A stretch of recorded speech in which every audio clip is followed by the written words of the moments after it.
Bom dia, pessoal. O objetivo desse vídeo é estudar a relação da dimensão de um espaço com o comportamento dele como subespaço de um outro espaço, certo? Então, a gente já viu o conceito de dimensão, que é o número de elementos de uma base, né? E se eu tenho um subespaço, né, como que a dimensão se relaciona com a situação desse subespaço dentro do espaço vetorial maior, tá? Deixa eu tentar explicar melhor isso, né? Conforme eu for explicando no vídeo vai ficar melhor também, mas basicamente é o seguinte: se eu tenho um espaço vetorial de dimensão n, né, e tem um subespaço lá dentro, tá? Se a dimensão do subespaço também for n, então os espaços são iguais, ou seja, esse subespaço, na verdade, ele não é um subespaço próprio, ele é todo o espaço. Tá? Então, se você tem um subespaço, que a dimensão do subespaço é igual à dimensão do espaço vetorial inteiro, onde ele está contido, então eles são iguais. Tá? E aí isso tem consequências importantes na teoria, e a gente vai ver uma delas, que é o estudo da imagem de uma transformação linear. Tá? O que acontece com uma transformação linear em que a imagem tem a mesma dimensão do contradomínio, ou seja, a imagem é um subespaço, né? A imagem é um subespaço do contradomínio. E se a dimensão da imagem for igual à dimensão do contradomínio, o que eu posso afirmar sobre a transformação linear? Tá? Vamos discutir isso hoje, mas vamos discutir de uma maneira fundamentada, ou seja, vamos tentar demonstrar essas afirmações. Né? Tá? Quando um subespaço tem a mesma dimensão do espaço onde ele está contido, então ele é o próprio espaço. Tá? Vamos tentar dar essa justificativa. Então, deixa eu compartilhar a tela aqui. Só um pouquinho para eu abrir aqui peraí, aqui, né? Tá, para a gente pegar o quadro branco e eu tentar explicar melhor isso daí escrevendo, né? Que às vezes fica mais claro. Okay? Então, acho que está compartilhando agora. Tá, então esse aqui é o exemplozinho mais básico que você tem, né? Você vai pegar aqui o espaço R2, tá? Aqui com os eixos X e Y, espaço de dimensão 2, e dentro desse espaço tem o subespaço de dimensão 1. Eu já comentei esse exemplo aqui nas aulas anteriores, mas acho que vale a pena insistir. Então, eu tenho aqui um espaço de dimensão 1, e ele claramente é um subespaço próprio, ou seja, ele não é o espaço inteiro. Tá? A própria origem aqui, o vetor nulo, também, por si só, é um subespaço, tá? É um subespaço próprio que não é um espaço inteiro. Se eu pegar um espaço de dimensão 2, tá? Como a dimensão do R2 é 2, então esse subespaço de dimensão 2 vai ter que ser o espaço inteiro. Tá? Se você pegasse aqui um subespaço W, que assim, tentando desenhar as retas aqui, tá? Se esse W aqui fosse um subespaço de dimensão 2, tá? Ele obrigatoriamente teria que ser o subespaço, o R2 inteiro. Tá? Então, a única maneira de você colocar um subespaço de dimensão 2 dentro do R2 é você tomar o W como sendo o próprio R2. Tá? Ou seja, é o que a gente está dizendo aqui. Tá? Você tem, então, U contido em V, né? Um subespaço de V. Se a dimensão de U é igual à dimensão de V, então U igual a V. Tá? É o que a gente está dizendo, é o que está escrito ali em cima, eu só estou reforçando aqui, mas estou dizendo a mesma coisa. Tá? Então, esse U aqui é subespaço de V, tá? V é um espaço vetorial, U é um subespaço, se as dimensões são iguais, então ele é o espaço inteiro. Tá? A única maneira de você ter um subespaço com a mesma dimensão do espaço é ele sendo o espaço inteiro. Isso é bem intuitivo, né? Bem geométrico, você pode visualizar aqui. Então, você tem aqui o espaço nulo, que não é o espaço inteiro, tem dimensão 0. A reta tem dimensão 1, que não é o plano inteiro, e o único espaço de dimensão 2, subespaço do R2, dimensão 2 é o próprio R2. Tá? Mas como eu te daria uma demonstração lógica disso? Vamos tentar provar isso logicamente usando os conceitos que a gente tem de álgebra linear, né? Tá? O conceito de base e de dimensão, né? Ou seja, a dimensão definida a partir da base, etc. Então, vamos tentar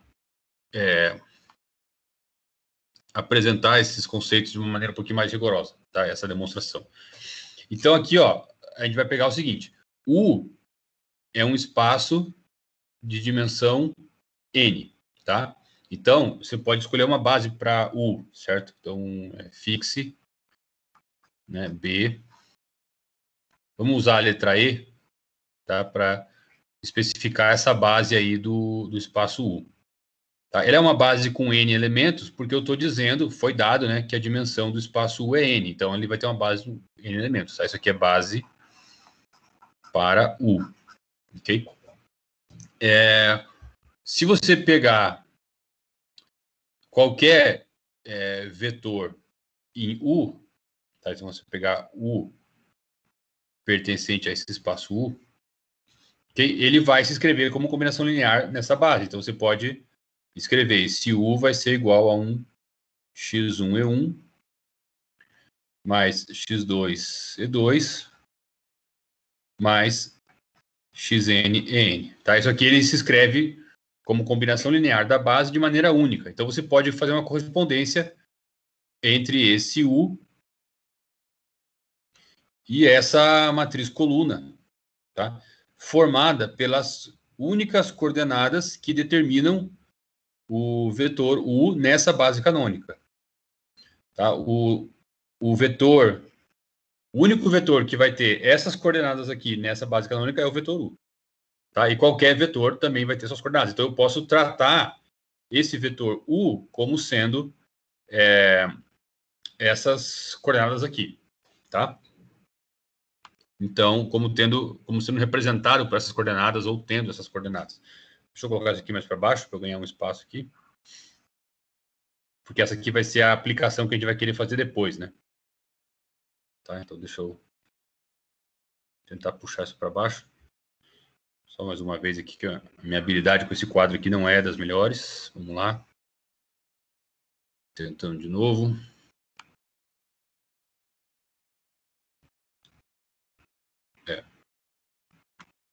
Vamos ver se eu consigo.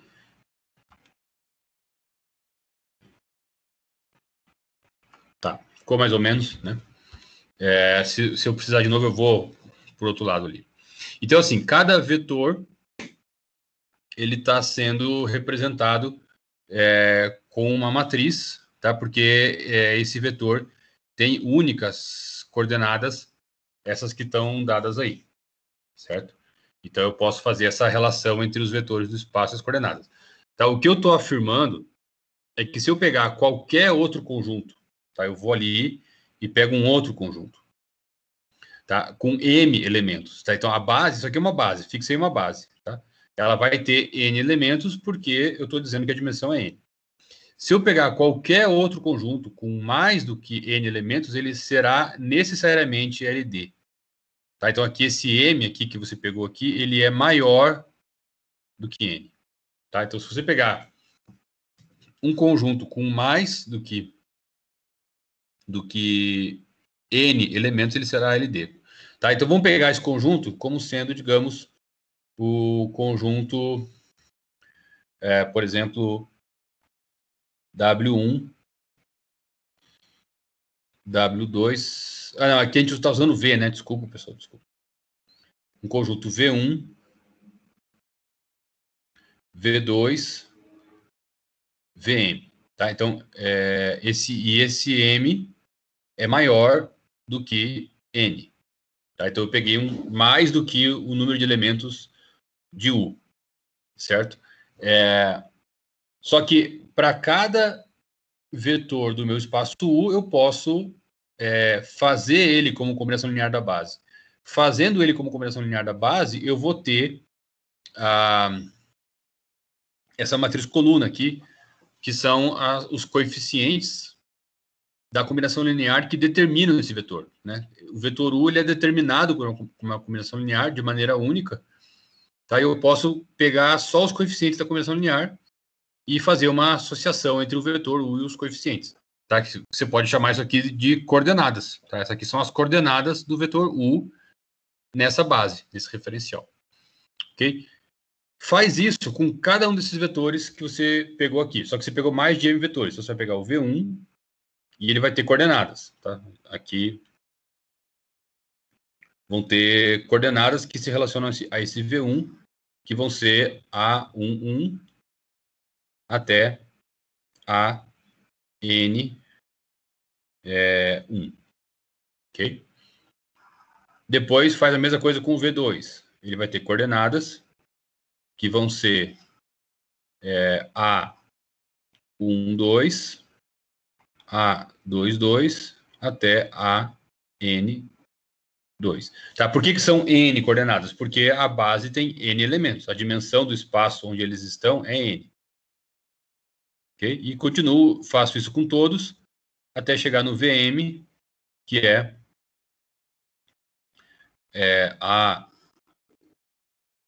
A1M, A2M, ANM. Tá? Lembrando que esse M é maior do que N, né? Tá? A gente quer perguntar se esse conjunto V1, V2, VM é LI ou LD. Tá? O que você faz? Você faz uma combinação linear nula. Tá? Então, se você está perguntando se ele é LI ou LD, você vai fazer uma combinação linear nula. Tá? Então, você vai fazer alfa 1, V1, alfa 2, V2, até alfa M, VM, porque são M vetores, né? A gente tem aqui M vetores, que a gente quer saber se é LI, LD, M maior do que N, ok? Usando essa representação dos vetores como matrizes coluna, então eu vou ter alfa 1 vezes A11, A21, AN1, mais alfa 2, A12, A22, AN2. Tá? Continua até alfa M vezes A1M, A2M, ANM. Ok? E isso aqui tudo tem que dar zero. Porque você está pegando uma conversão linear nula. Esqueci de dizer aqui, né? Uma conversão linear nula. Tá? Então aqui é tudo zero. Se deu tudo zero, certo? Você tem aqui um sistema, tá? Linear com N equações e M incógnitas. Tá? Isso aqui e as incógnitas vão ser os alfas, porque assim, a pergunta é: quais são as possíveis combinações lineares nulas?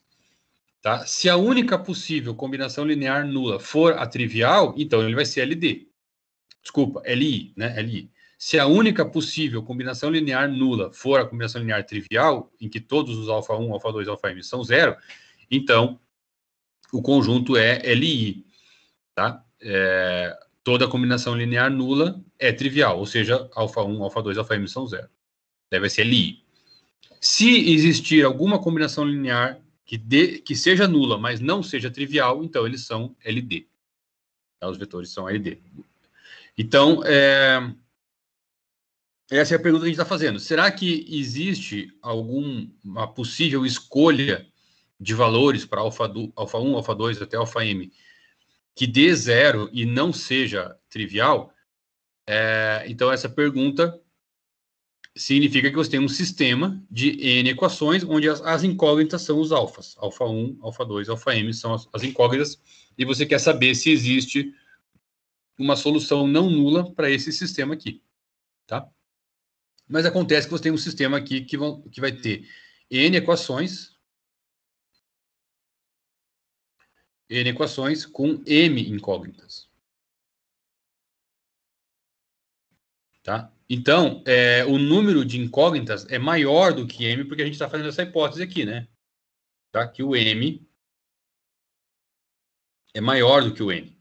Então, quando você tem mais incógnitas do que equações, sempre vão ter incógnitas sobrando, sempre vão ter variáveis livres. Tá? Então, o sistema é possível indeterminado. Tá? Porque ele é homogêneo. Então, por ser homogêneo, ele é sempre possível. Tá? E como ele tem mais incógnitas do que equações, ele é indeterminado. Tá? Então, sistema possível indeterminado. Ou seja, existem infinitas soluções. Então, vai existir alguma solução aqui que não é a solução nula. Tá? Se fosse solução única, então só a solução única resolveria esse sistema, o que significa que toda combinação linear nula tem que ser trivial, porque os alfa 1, alfa 2, alfa m, todos teriam que ser zero, porque são a solução única.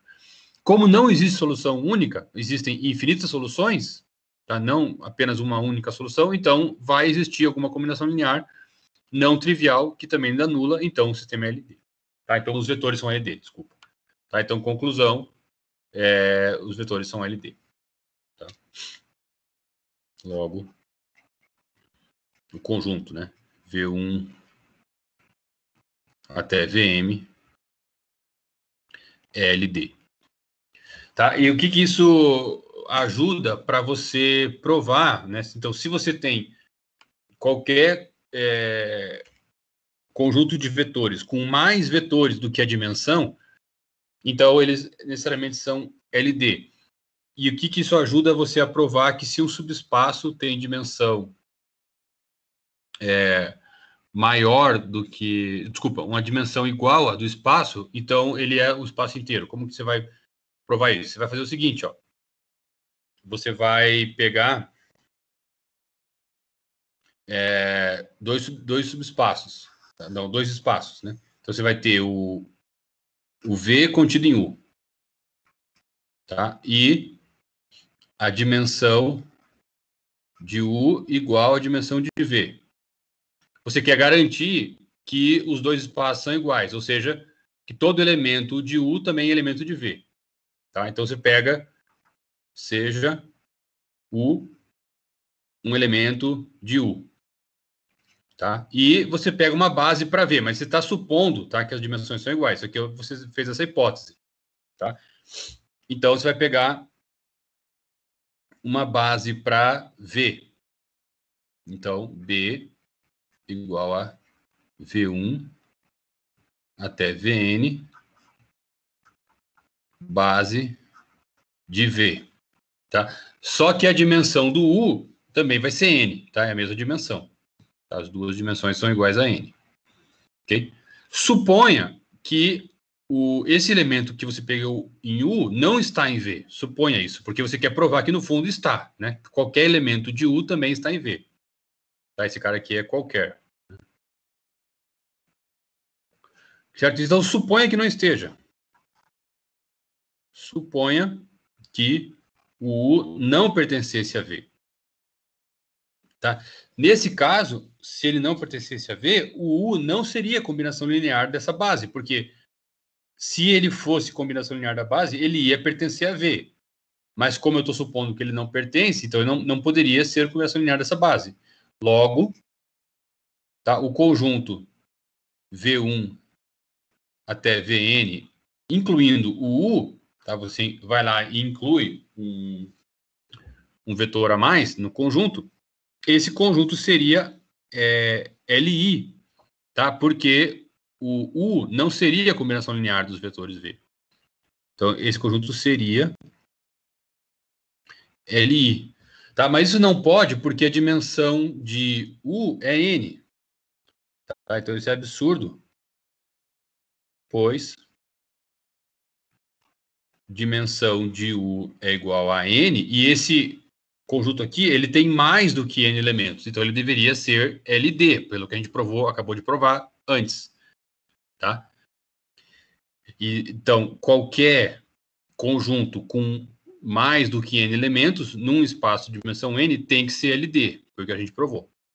Só que se esse cara não tivesse em V, esse conjunto seria Li, o que é absurdo. Então, portanto, o U tem que estar em V. Tá? Tá? Então, como é absurdo, logo, o U pertence a V. Ok? Então, qualquer vetor, esse cara aqui foi qualquer vetor que você pegar em U tem que estar em V também, tá? Ou seja, U está contido em V. Tá? E aí, então, eles são iguais. Ok? Então, esse é o argumento que você usa para provar que se um subespaço tem a mesma dimensão do espaço em que ele está contido, então ele é o próprio espaço inteiro. Tá? Isso que a gente queria provar do ponto de vista lógico, porque do ponto de vista intuitivo fica claro por esse desenho aqui, né? Se você tem um subespaço cuja dimensão é igual à dimensão de todo o espaço onde está contido, então a única opção é que ele seja todo o espaço, né? Mas a gente fez um argumento lógico aqui, né? Dizendo que, olha, se eu tiver um vetor que esteja no espaço inteiro e não esteja no subespaço, então eu posso aumentar essa base do subespaço acrescentando esse vetor. E como esse vetor não é combinação linear dos outros vetores da base, então esse conjunto aqui é LI. Tá? Mas se ele é LI, então eu tenho um conjunto com mais do que N elementos, vai ter N mais 1 elementos, todos LI, dentro de um espaço de dimensão N. Não pode, né? Porque a gente viu que qualquer conjunto com mais do que N vetores, num espaço de dimensão N, tem que ser LD, tá? Porque aqui esse sistema que a gente tinha visto aqui, ele dá possível indeterminado, então vai ter uma solução não trivial, uma solução em que nem todos os alfas são nulos, então o conjunto é LD, certo? Então essa era a demonstração lógica de um fato que a gente já tinha entendido intuitivamente.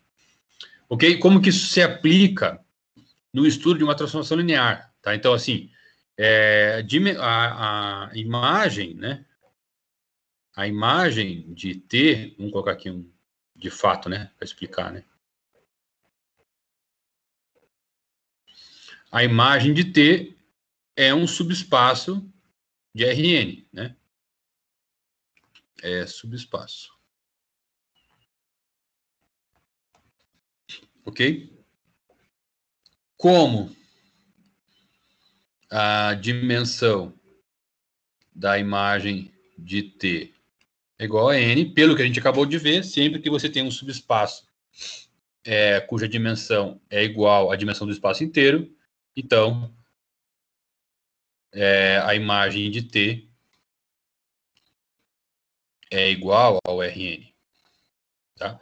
Mas para qualquer função, né, se a imagem é igual ao contradomínio, então quer dizer que a função é sobrejetora. Tá? Então, logo,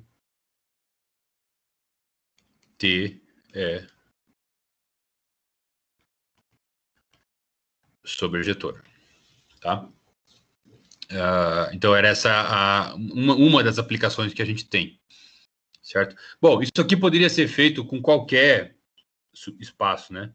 Tá? Você poderia pegar uma transformação T de um espaço W para um espaço U, né? Se dimensão da imagem de T, a imagem de T vai ser um subespaço do U, né? U é o contradomínio, é igual à dimensão de U, tá? Então, T é sobrejetora. Tá? É a mesma. Coloquei escrever só sobre aqui para abreviar de ser sobrejetora. É a mesma demonstração, tá? Eu coloquei aqui do RM para o RN para, digamos, ficar um pouquinho mais concreto o exemplo, mas é exatamente a mesma coisa. Se você fizer do W para U, se a dimensão da imagem for a dimensão de U. Tá? Lembrando que a gente já viu, né? A gente já viu, lembrar aqui, né? Já vimos que se não, né? Que T é injetora, C e somente C, núcleo, o núcleo de T for o espaço que só tem o nulo, né? O espaço que só tem o zero. Tá? Que é a mesma coisa que você dizer que a dimensão do núcleo é zero. Dimensão do núcleo de T é igual a zero. O espaço de dimensão zero é o espaço que só tem o vetor nulo. Ok? Então, conclusão.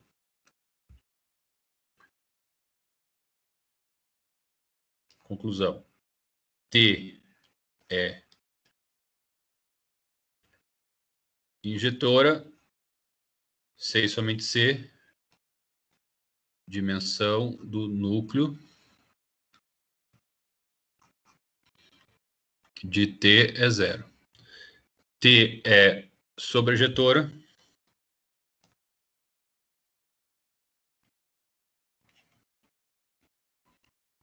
C e somente C, dimensão da imagem de T é igual a 0. Ok? E aí, na aula de exercícios, a gente faz mais alguns exercícios discutindo e aplicando esse fato, né? É um fato bem importante sobre a relação... Opa, desculpa, pessoal. A dimensão aqui, né? A dimensão da imagem de T desculpa. Aqui é o T, ele vai de U para V, digamos, tá? Isso aqui é a nossa conclusão, né? Então, o T vai de U para V, tá? Então, aqui a dimensão é a dimensão de V, né? Deixa eu tirar um pouquinho do zoom, vou colocar aqui dimensão de V, agora eu vou tirar o zoom um pouco. Aí. Certo? Então, essa é a nossa conclusão, né? Se você tem uma transformação linear de um espaço U para um espaço V, então ela é injetora, sem somente ser a dimensão do núcleo é 0, porque a dimensão do núcleo sendo 0 significa que o núcleo vai ter só o vetor nulo, né? Vai ser um conjunto formado só pelo vetor nulo. Ok?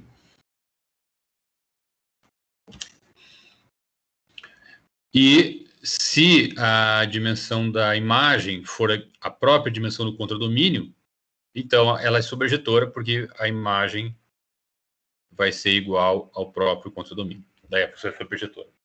Tá, então essas são as relações entre as dimensões do núcleo e da imagem com o fato da transformação linear ser injetora ou sobrejetora. Ok?